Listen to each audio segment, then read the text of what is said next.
Hey, welcome to Tim's Vinyl Confessions. I'm Tim Derling, and thanks for tuning in to this episode. Alice Cooper fans, this one is for you, specifically his CDs, some of which are none too easy to find, or at least not when I started getting into Alice. So I thought this is going to be a long one, but for Alice Cooper fans, I'm always curious at what point you got into the band, if you're buying CDs, if you're rebuying them from having them on vinyl in the 70s, or if you discovered them later like I did. And are the CDs the same issues? That's one of the cool things. It's one of the reasons I do these, because I like seeing the comparisons. So this one is my Alice Cooper CD collection on Tim's Vinyl Confessions. The first two Alice Cooper albums, I'll be honest with you, I'm not a big fan of, but I'm a completist, so I've got to have them, and I've listened to them, and a few songs like Levity Ball and stuff I kind of get a kick out of, but for the most part, I think he got better as he went along. But first Alice Cooper album came out in 1969, Pretties for You. This wasn't on CD for many years until the late 80s when Enigma Records reissued them. Rhino did as well. This is an Enigma version, Enigma Retro to be exact. Enigma was an independent label that was distributed by Capitol Records, at least they were in Canada. I believe, even though says it's printed in Canada, this is a US version of the CD version of Pretties for You. Reissues on CD at the time, a lot of times you didn't get all the credits, everything that was in the record. This one did a pretty good job. This is an old band photo there. Alice with reddish hair in the center. Of course, Alice referred to the whole band as well as its lead singer. And inside, photos and very little for credits. This is an Enigma mail order form you could detach from here.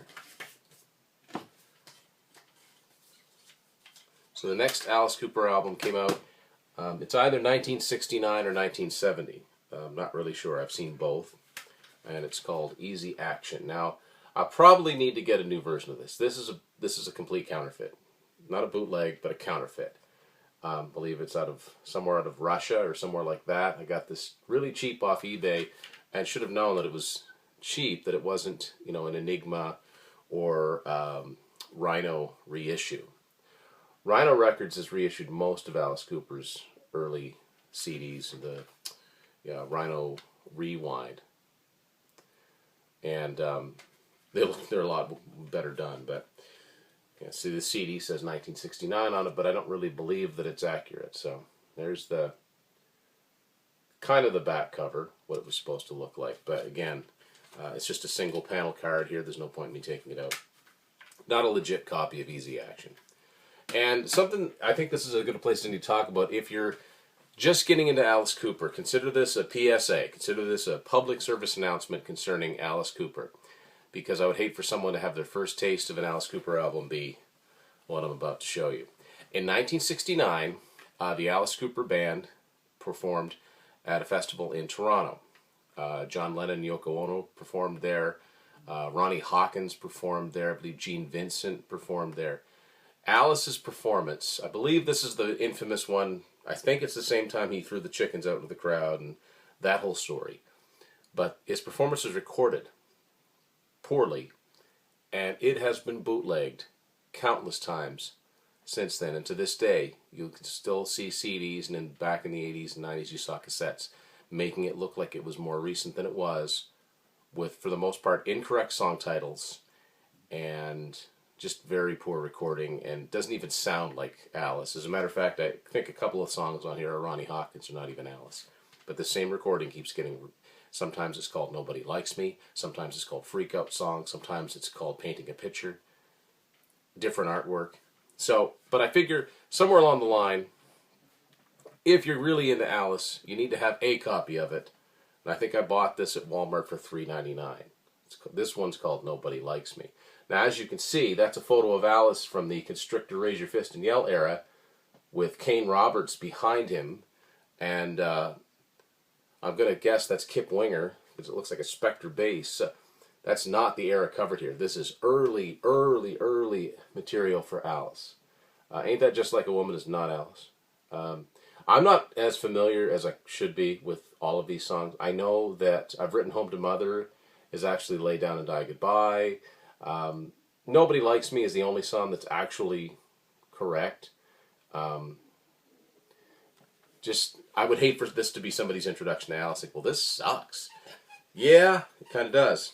It's also not a real Alice Cooper album, but it's a cool picture. Anyway, watch out for if you see something from Alice Cooper. There's no record label listed or anything like this. Just keep in mind that you're not going to hear the best of what Alice Cooper has to offer. Of course, Alice's career really gets started in 1971, hooked up with Bob Ezrin, and released a series of great albums, starting with one of my favorites, Love It to Death. This is my copy. It's a Canadian, probably a later 90s CD issue of Love It to Death. Great album.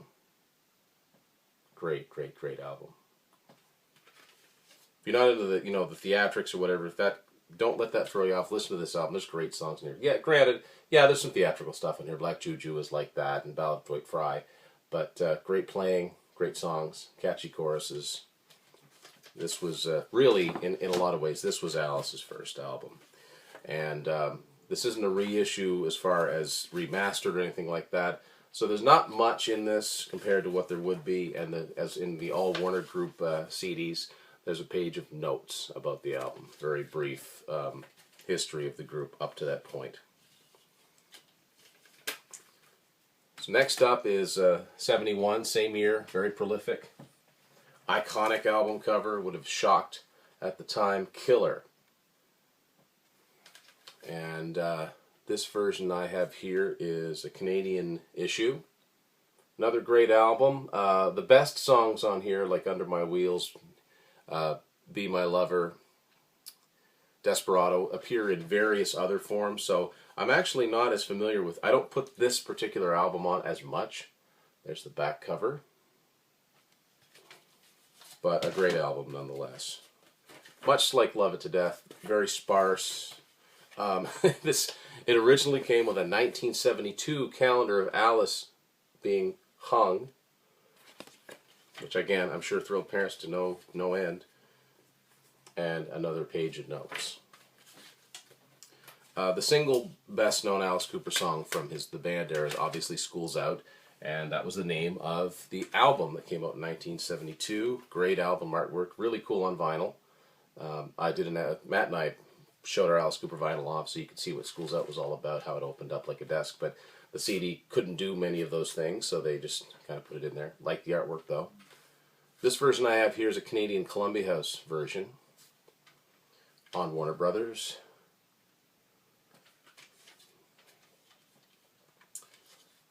That's the CD, nothing much to that. Even less inside here, there's no pictures or anything inside of this, just the songs and then the page of notes. The only #1 album Alice ever had, at least in the States, was $1 Billion Babies.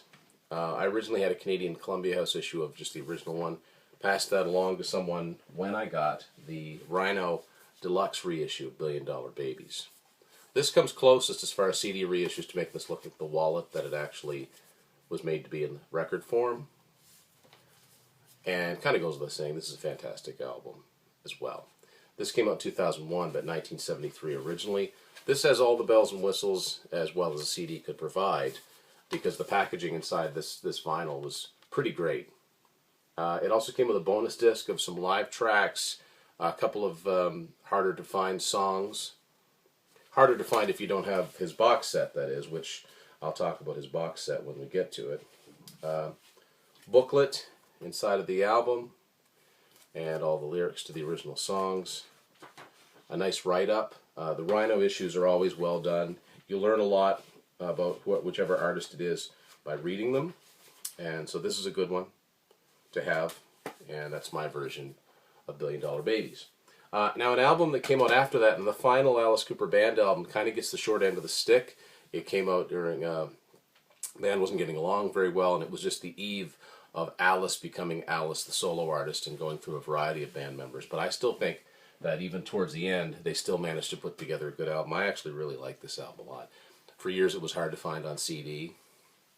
And this is Muscle of Love from 1973. When you see this exclamation point sticker on here, I think what this indicates is you've got a German CD issue. I don't know what this means, but I've seen it on enough of them to know. So yeah, this is a German issue, probably from the late 80s on Warner Brothers. Of course, Muscle of Love had very elaborate packaging, cardboard box, and I don't know what the Rhino reissue looks like. It may have kind of brought that to life. That's what the CD looks like, different writing there. I'm going to show this once because it's in a lot of my CDs that I got from Germany. This is the Alice Cooper collection, or the Warner collection, and it just goes through.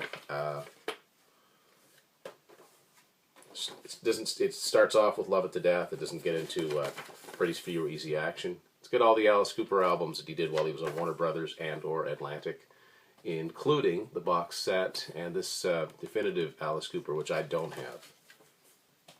So that came with a lot of these CDs, so there you go. You've seen it. Now here's the CD booklet. Kind of bad translations of the lyrics into English. These are some pictures that appeared inside here. So kind of more going on graphics-wise than in the official, domestic releases. And there you go. That was on one side of the sleeve. Muscle of Love wasn't quite as theatrical. It wasn't quite as orchestrated, probably because Bob Ezrin had little to do with it. But it's just still a good Alice Cooper album. Greatest hits albums are funny. A lot of times they're superseded by newer compilations that have newer hit songs on them. One that I still see a lot, and one I think that has stood the test of time, is Alice Cooper's Greatest Hits. This showed up a lot. You saw this one a lot. I think partially because it's such a great lineup of songs, and the artwork's very, very cool. This artwork was done by the same guy that designed movie posters, including Raiders of the Lost Ark. So it kind of has that airbrushed, old, vintage look. And this is a Canadian Columbia House issue of Alice Cooper's Greatest Hits.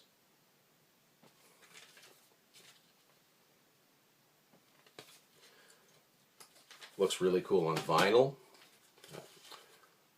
Got a little bit more going on here. That little business card. Very minimal credits. This photo here. And some notes. So they skipped Muscle of Love when Warner's in the States reissued the Alice Cooper albums, and in Canada too. They skipped Muscle of Love, but they still included Greatest Hits. So next was the first Alice Cooper solo album, even though it's not really his first album. And like Billion Dollar Babies, this is a reissue of Welcome to My Nightmare, 1975. Great, great, great album. This is the Rhino reissue that came out in 2002. It's a Canadian Columbia House version. That's where I got this. It's got the original tracks on it, plus 3 alternate versions of songs from the Nightmare TV special, which is now available on DVD and Blu-ray.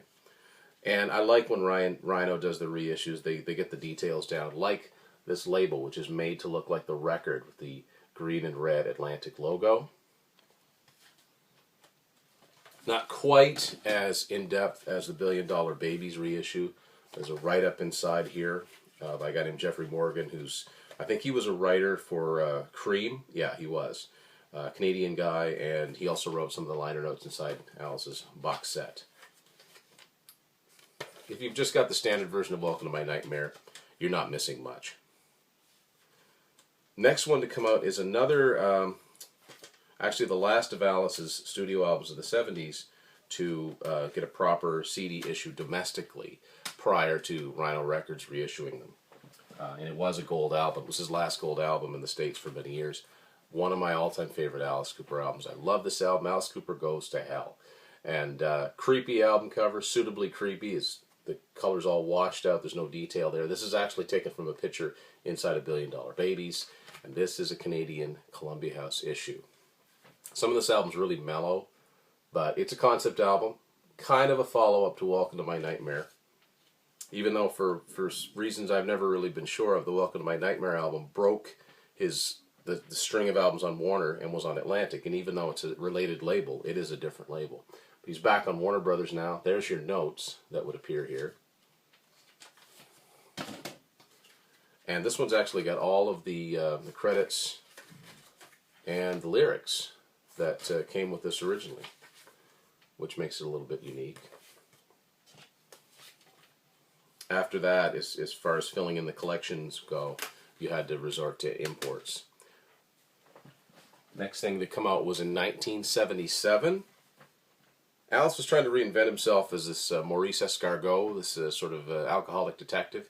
The alcoholic part was not an act, unfortunately. It just about killed him. But I love this album cover. I wish I liked this. Oh, I just like the music as much overall. There's some great songs on here, but it's made to look like a paperback and a gun and a bottle of whiskey or bullets. That continues on to that cover. This is a German issue, but they reprinted it very, very well. Alice behind a typewriter like he's typing the great detective novel, Lace and Whiskey. There's your CD. And again, here's the booklet that was in all of these reissues from Germany. Booklet, the actual album booklet's being a little stubborn. Here we go. So that cover, that's Maurice Escargot, who just looks like Alice Cooper. Again, bad translations of the lyrics. But there they are, for Lace and Whiskey.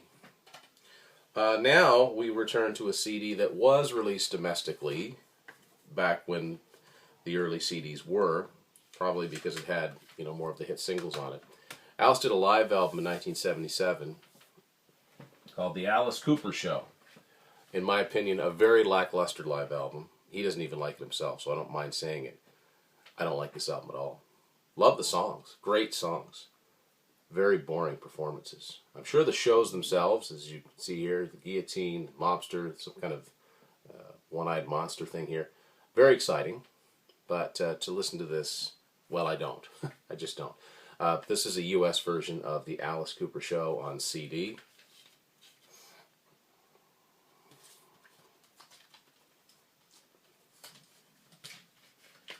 Oddly enough, the original Alice Cooper band, they probably would have if they'd have been together a little bit longer. They never actually did a live album.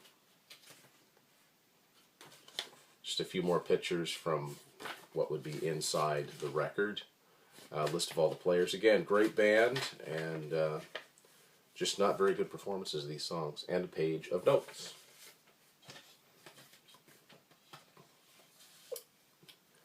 Now, Alice is back with another concept album.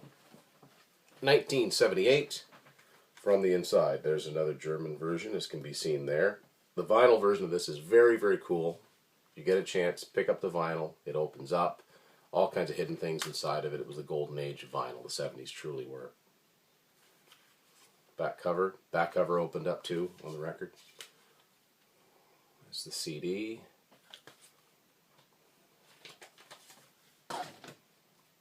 Characters of some of the songs.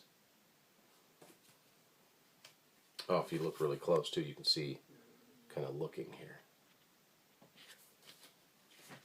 This album was the only one he produced with David Foster. So there are like his late 70s stuff. You'd be surprised at how mellow some of it is. Lyrics.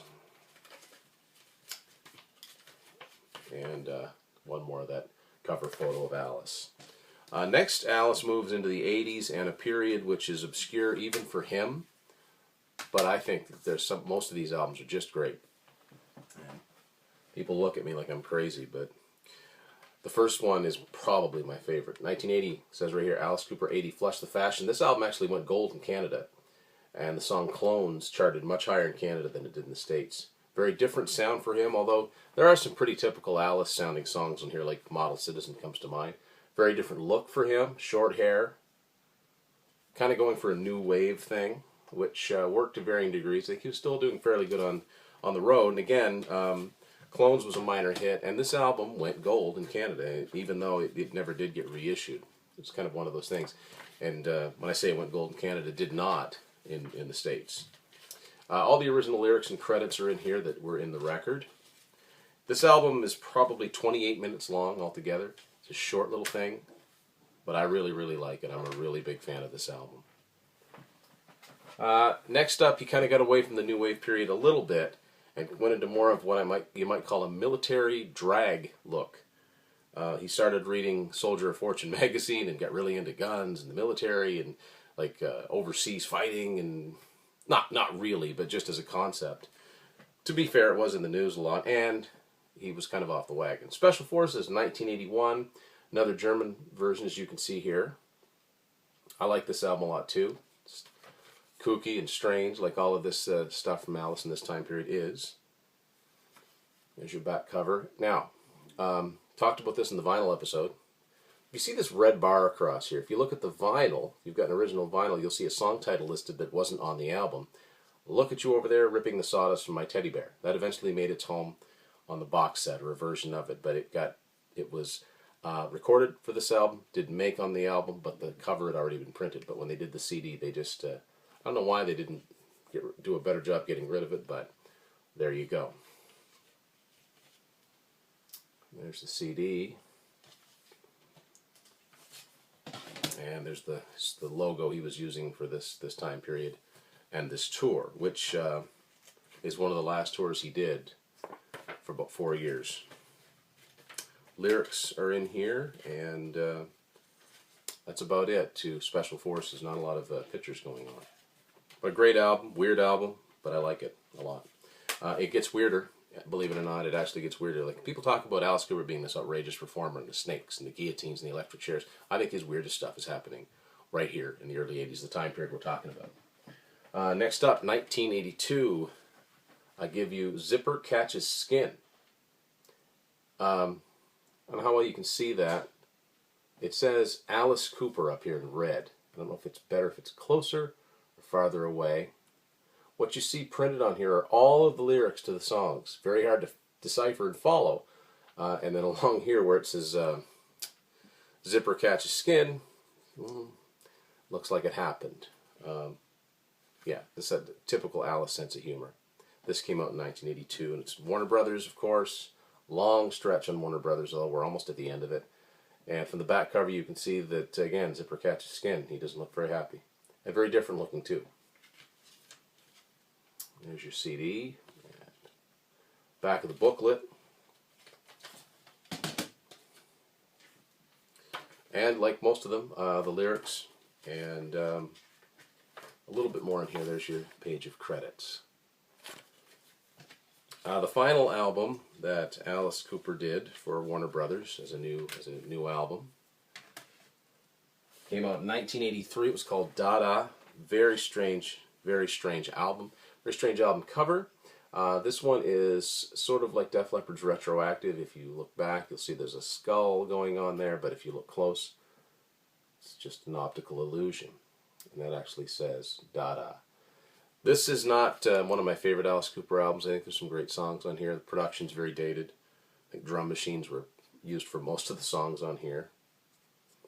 Picture of Alice when he was very young with his dog. I don't know who that old man is. This album did not do very well in any part of the world. It really bombed. And not an easy one to find either. Until, obviously the CDs got easier to find and the internet and all of that. But to find a record of this, it's one of his harder albums to find on vinyl. Lyrics are all reprinted, though, as they originally were in this writing, this calligraphy style. He would say he was in really bad shape when this album was recorded, and Bob Ezrin, who produced a lot of this stuff, was as well. So there was a hiatus through 84, 85 as far as new albums go. And then this is the time period where we get to 1986 where I actually first heard of Alice. I wasn't a fan at that point, but this is when I first was introduced to him, was when this album came out. Constrictor. At this point, Alice had signed with MCA Records. They wanted him to get back to being more hard rock, heavy metal, as he was a pioneer in that, although never really all that metal. But on this album, he certainly looked the part and had a band that looked the part. So he's back to his trademark eye makeup here with a snake. This is on MCA Records. This is the first Alice Cooper album to come out on CD close to the original release date of the album. I found that out through a great book by a guy named Dale Sherman, who I'd recommend, called I can't think of the name of it off the top of my head, but it's a history of Alice Cooper as far as all of his recorded material, TV appearances, comics, videos, and there's an updated version of it too. It's not the Illustrated Guide to Alice Cooper, but it's something like the Ultimate Collector's Guide to Alice Cooper, I think is what it's called. Anyway, so CDs were relatively new at this point, still relatively new. It came out within a few months of the record and cassette coming in. This is a later reissue of this, and it's Canadian. There's your back cover. Honestly, this isn't my favorite period of Alice, although I think it's better than his first two albums. It's kind of a lull, but this is what most MCA discs looked at the time. There's your credits there. Kip Winger was a bass player for him at this point, went on to, of course, form his own band, Winger. They misspelled his name on here. Spell it Kip Ringer, right there at the bottom of the screen. Somebody that's got the record can tell me if it's like that too. So there's the lyrics, a little bit of credits, and that is Constrictor. He was only on MCA for a couple of albums, and of course, countless compilations have come out since then, just using that material. The second one I think is a little bit better. Came out in '87, Raise Your Fist and Yell. Also, yeah, his second and final studio album on MCA. You don't see it as much as Constrictor. This is a Canadian issue. I think the production's a little bit better on this one. Beau Hill produced the last one. Michael Wagner produced this one. It's a little tougher sounding. And here's all your credits and lyrics. So obviously, the turning point and, you know, a huge comeback for Alice happened in 1989. And again, a lot of purists don't like this period. This is when I started really paying attention. Desmond Child was the go-to guy for hard rock bands getting hit singles. It worked for Bon Jovi, it worked for Aerosmith, it worked for Kiss, it worked for Joan Jett, and in 1989, Alice was smart enough to say, all of these songs have one thing in common, Desmond Child. So not only did he get him to basically co-write an album with him, he also got him to produce it. And it was one of the biggest hits of his career. Of course, I'm talking about Trash. And this was released on Epic Records. He'd signed with Epic at this point. My copy is a Canadian Columbia House version. It looks like the old CBS CDs that they put out with, where they don't use the actual back cover graphics. They use this very generic box-looking style. The actual back cover would be this. But actually, no, I think that the actual back cover is just the song title was written in very, very large font. There's the CD. Of course, Poison came from this album. Top 10 single, first time he'd been on the radio in years. All the lyrics and credits. I don't need to tell you much about this album. Probably had a million guest stars on it. So what does a record company do when a member or someone changes labels? Of course, they try to ride that wave of newfound popularity. And not even too long after Trash came out, this album hit the racks. It's called Prince of Darkness. Kind of like the cover. It's made to look like playing cards. Get the A up there for Alice. MCA put this out. And it's a very short compilation of songs that appeared on Constrictor, Raise Your Fist and Yell. With the added bonus, I guess if there's anything different on here, it's the fact that it's got a live version of $1 Billion Babies on here from a very strange TV special that was recorded in 1982 in Paris. This says it's in 1976. It's not. It's from 82. You can tell by listening to it. So this one you don't see all that much, so it's worth picking up, I guess. Also in 1989, Warner released something called The Beast of Alice Cooper, which is essentially the same as the old greatest hits, plus songs from Welcome to My Nightmare. That never came out in North America, though. It only came out in Europe. And that's all that came with this. Very minimal credits. So back to Epic Records, 1991. First new album of the 90s decade, Hey Stupid. Continuing where Trash left off, but in my opinion, although it wasn't as commercially successful, I think a better album. Definitely a better sounding album. Peter Collins produced this one. Better production, not quite as dated. Nothing on here that was a hit single anywhere close to the level of Poison. But Feed My Frankenstein came off of this, which famously he and his band performed in Wayne's World. The title song, Hey Stupid. A lot of co-writes on here. There's still some Desmond Child co-writes on here. Nikki Sixx and Mick Mars, Jim Vallance, and more guest stars, Ozzy, Slash, a bunch of people on this album. This version here is a Canadian version, and it folds out to a big poster of Alice and the lyrics and credits. I think this was the last album that had the vinyl copy of it. Matt's actually got the vinyl. All I can find are reissues that are really expensive. Maybe someday I'll come across it. It didn't do as well, and it was 3 more years before a new Alice album came out, and the grunge revolution had hit. Alice wasn't really part of the late 80s hard rock, obviously. He'd been around a lot longer than that, but because he was kind of dealing in that sort of music, it was a while before he came back, and when he came back, it was with a different sound, slightly. Another concept album. He hadn't really done a concept album in quite a while. In 1994, The Last Temptation came out. This was his final album for Epic Sony Music. This is a US version. Didn't do very well, at least in North America. Different production on here, a little earthier sounding. I'm happy to say that Alice never did a grunge album, but he did have Chris Cornell collaborate on a couple songs here, very cool songs. Jack Blades and Tommy Shaw from Damn Yankees worked on this. Again, Jim Vallance appears on here. So some good material on here. There was a comic book release to coincide with this, and it's pretty elaborate packaging. I mentioned the comic book. Here's a little bit of a sample included here. This would look cool on vinyl. Don't have it. It's out there somewhere. Fold up this booklet right. And that was the last one he did for Epic. In 1995, there was, for a while, the only thing that I had by Alice Cooper, the first thing I ever bought by Alice, came out in 1995, and it's called Classics. Classics with a K, because it matters. And this compiled the songs from Trash, Hey Stupid, Last Temptation, plus some live tracks from the Alice Cooper Trashes the World home video that came out in 1990, which was a concert video from, I think, London, from the Trash tour. And so there's live versions of classics like 18, School's Out, $1 Billion Babies, No More Mr. Nice Guy. Just a nice little compilation, kind of tied things together. So I always loved the song Poison and a few of the others. So this, I had this for a long time before I had anything else by Alice. Don't think it ever came out on vinyl. I'm gonna say I doubt it. Not much for credits. Just taking a little bit and stretching it way out. They did that sometimes when they were putting out compilations. If I'm not mistaken, though, also, something that's kind of funny about this. For more information, please contact the Sony Music Online Computer, BBS, at 1-416-391-1960. Did anybody do that? This is a Canadian issue of this as well. It would be a while before any new studio material came out from Alice. In 1997, he put out a live album.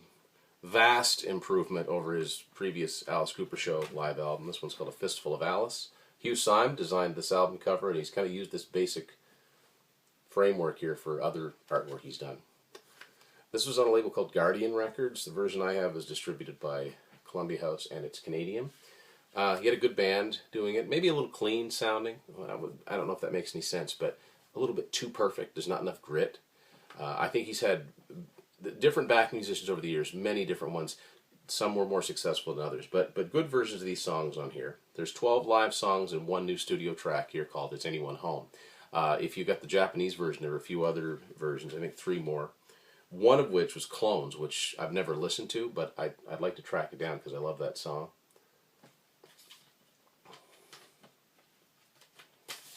And some pictures. You know, he had some guest stars on stage here. Joined him when he recorded this.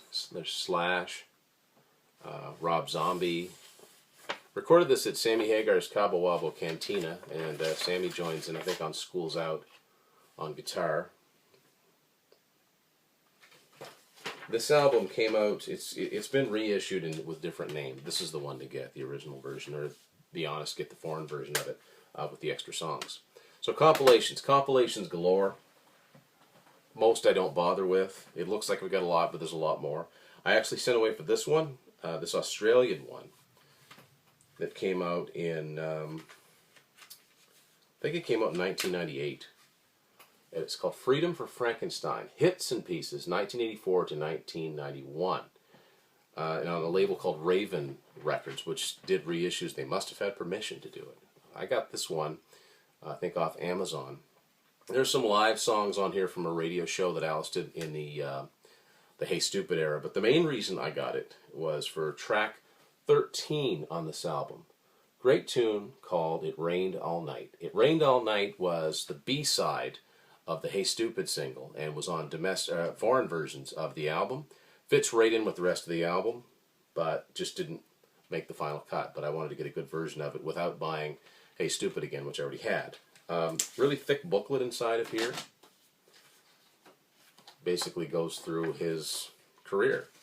Oh yeah, this is interesting too. Monster Dog. This is a foreign, I think Italian horror film. Came out in 1984 that Alice starred in.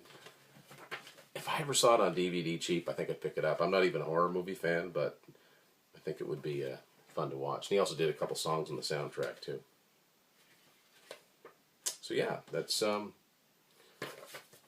not. I've only seen it once when I picked it up. I've never come across it anywhere, probably because it came out in Australia.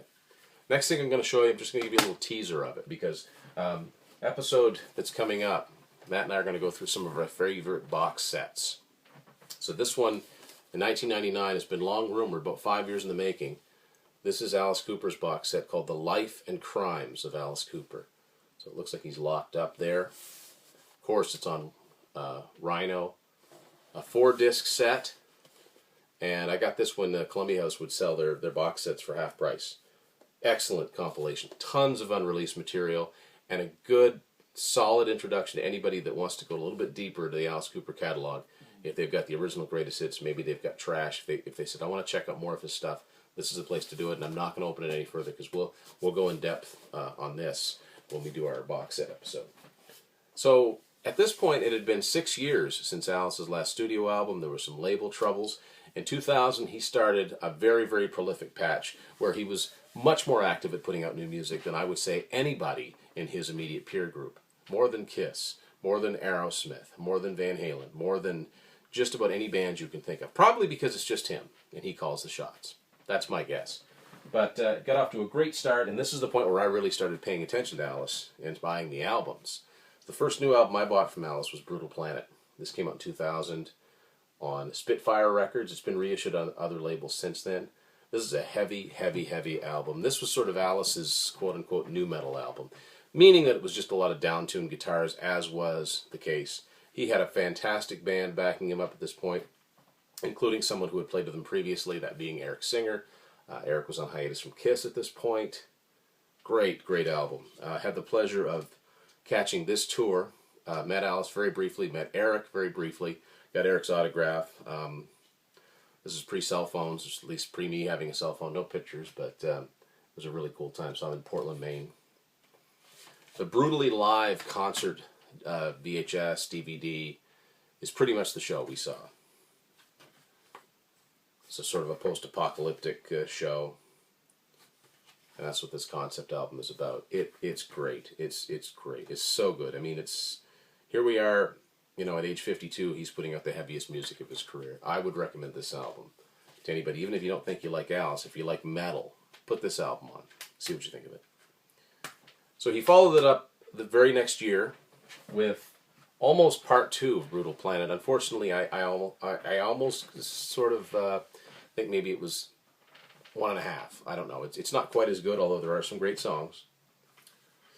Dragon Town. Another album on Spitfire. This is a Canadian version distributed by EMI. I'd say about half of this album was really good. The rest of it, you know, maybe they could have marinated the songs a little longer. I don't know. Maybe it took another year before he put another album out and worked on them. But, you know, still some quality stuff here. Kind of continues the Brutal Planet concept. The dystopian world. Hell on Earth. Earth and Hell, whatever you want to call it. Pictures, graphics here, and a big long booklet of pictures, lyrics, and credits. That was kind of the end of his super heavy period. He got out of that, and 2003 kind of just dropped a new album out of nowhere. I remember being very surprised because I didn't even know he had an album he was working on. It's called The Eyes of Alice Cooper. So this the last one to come out on, actually it's Spitfire, but this is the UK version here, on Eagle Rock Entertainment. I picked this album up when I saw Alice in 2006 and at the Birch booth, and it was signed. So I didn't get his autograph, it just came this way. But this is a good album, very garage band, and for the first time in a long time he actually pictured his band on the back cover. Of course, that's Eric Singer on the left. Good stuff on this. Back to using his Killer era eye makeup, at least for this album. Whoops, dropped the booklet. Another booklet band photo. Lyrics and credits. Yeah. So, 3 albums in 4 years, not bad. So the prolific streak continued.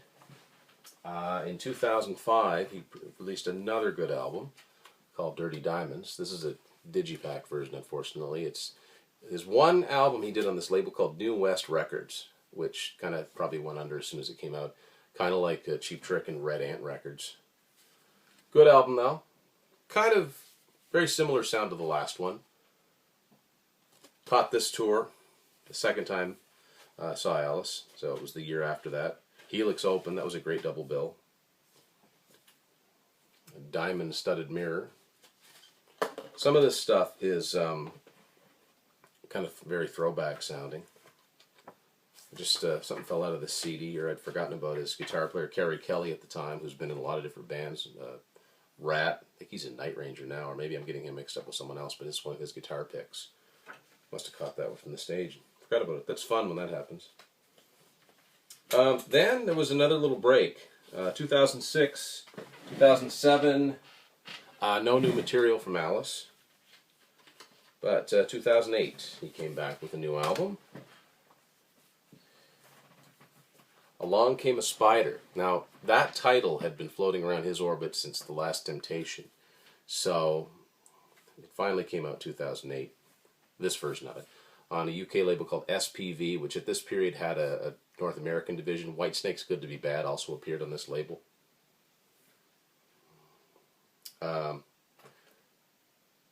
Doesn't say. I bought this in Canada, though, when it first came out. So this is from 2008 on SPV. Just another concept album about a serial killer that makes a human spider. Pretty horror movie, you know. Another throwback to the early days. This book belongs to Stephen, the character from Welcome to My Nightmare, of course. Here it is as if it's a movie poster. I think the vinyl, I think this is the cover of the vinyl. It's the cover of this booklet. And, you know, as always, great material. Great material. 2011, we had another follow-up that references Welcome to My Nightmare. To be exact, it's a direct sequel. Welcome to My Nightmare. So here it is, right down to reprinting that first album cover, although it's a much worse version of it. You just hang on here. We'll show you side by side. Oops. Hey there. Show you side by side comparison. So here's the original one. You know, it's creepy. It's a drawing, but it's brighter. Now we have this, you know, 2011. And it's a direct follow-up. You know, Bob Ezrin, you know, producing. And this is actually his first album in a while to appear in a major label. Universal put this one out.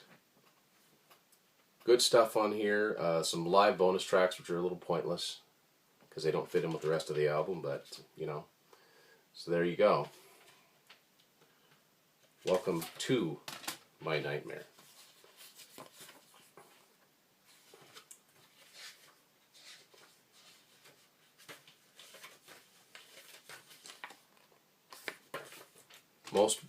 I've seen this at Walmart a lot for $5, which is a shame, but at the same time, it's a great way to get a good album. So do yourself a favor, pick that up if you're getting into his catalog. There's one quick, easy one you can find. Long stretch before any new material from Alice. And he put out a lot of live albums and DVDs. I didn't bother with all of them, but I did get this one because I heard Will had this, and it was really good listening to it. Raise the Dead, live from Wacken, which is a big metal festival in Europe. This is a CD, 2 CDs and DVDs. And if you look through there, there's fantastic track listing. Just a great track listing and a great band.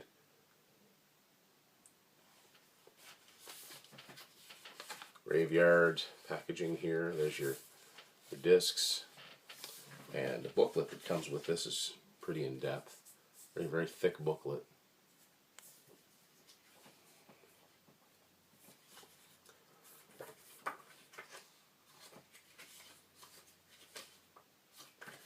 It's amazing, guy his age, he still kind of brings it on stage, and you know, his voice kind of never changed all that much. No new music until sort of. We did an episode on this a while ago when the Hollywood Vampires thing came out. So his supergroup with Johnny Depp, Joe Perry, he had McCartney on here, Brian Johnson from AC/DC. Like the concept probably better than I liked the album itself. Wish they'd have done more original material. This has its own review episode, but I included my Alice Cooper CDs because let's face it, it pretty much is. I'm happy to say this. We end off with an episode we did last year when this came out. Alice's still recent album, Paranormal. Great album. Go out and get it. It's good. Guest stars. Not that that means anything, but great songs.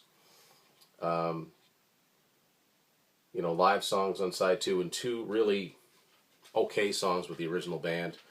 The better materials on disc 1. And I'm still really, really enjoying this album. It's one of the best to come out last year. It's either this one or The Darkness, Pinewood Smile. Those are both really good albums. So, you know, a lengthy career, and unfortunately, you only hear from a very, very small period of his career as far as his popular stuff goes. But Alice Cooper has a lot of stuff to dig through. And if you were going to start big without buying a bunch of his albums, I'd say start with this. But, you know, we did an episode with Will where he went through his collection that had all of his studio albums from 69 to 83. That's a good starting point to jump off from too. So, thanks for watching. Hope you enjoyed this edition of Tim's Vinyl Confessions.